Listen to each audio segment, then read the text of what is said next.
हमारे साथ सीनियर तज्जियाकार और सहाफ़ी हामिद मीर साहब, सुहेल वड़ाई साहब, मुजीबुर रहमान शामी साहब और इरशाद भट्टी साहब मौजूद हैं। उन चारों की राय आपके सामने रखेंगे कि आखिर इस्लामाबाद में हो क्या रहा है।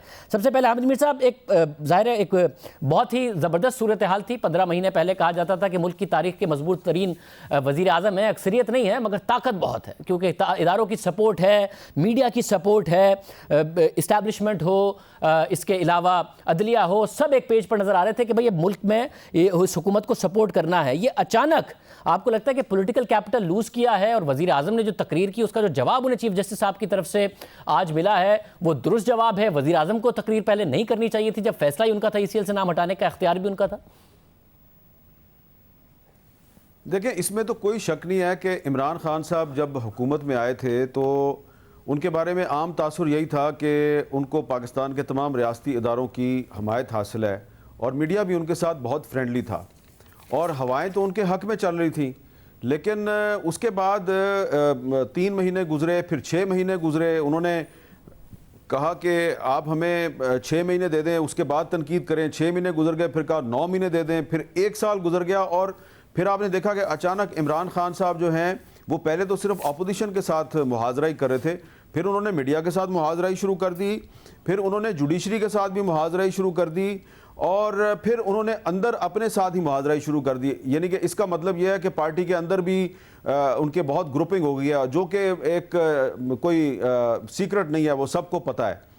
तो मैं ये नहीं समझता कि चीफ जस्टिस ऑफ पाकिस्तान ने कोई उनको आज कड़ा जवाब दिया है या कोई उनके खिलाफ कोई बयान दिया है। चीफ जस्टिस साहब जो हैं उन्होंने एक ताना मारा गया जुडिशरी को, उन्होंने उसका एक बहुत नरम अल्फाज में बहुत पोलाइटली उसको रिस्पॉन्ड बैक किया है, यानी कि क्लैरिफिकेशन किया उन्होंने।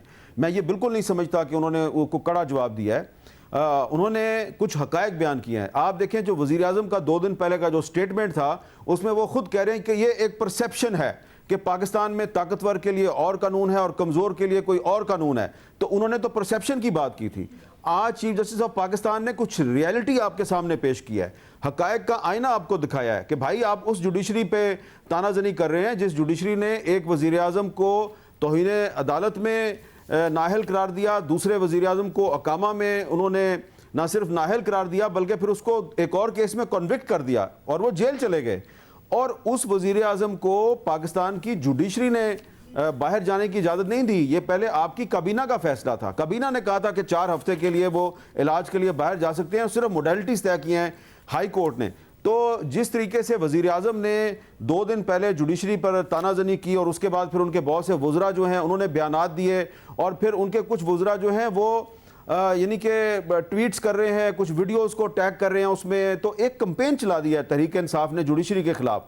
तो जब जुडिशरी के खिलाफ खुल्लम खुल्ला एक हुक्मरान जमात एक करैक्टर असैसिनेशन की कंपेन चलाएगी तो क्या चीफ जस्टिस ऑफ पाकिस्तान को ये राइट नहीं है कि वो एक सेमिनार में खड़े होकर, किसी कॉन्फ्रेंस में खड़े होकर वो उसको पोलाइटली रिस्पॉन्ड बैक करें? उन्होंने उसको पोलाइटली रिस्पॉन्ड बैक किया है। जहाँ तक चेयरमैन नैब ने कहा कि हवाओं का रुख बदल गया है, तो इसका मतलब है कि वो हवा के रुख पे फैसले करते होंगे। लेकिन चीफ जस्टिस ऑफ पाकिस्तान ने जो बयान दिया है मैं उसको बिल्कुल चेयरमैन नैब के बयान से बिल्कुल अलग समझता हूँ। चेयरमैन नैब का एक बैकग्राउंड है, आप उसको जानते हैं और उन्होंने जो बयान दिया है मेरे ख्याल से वो नामुनासिब बयान था।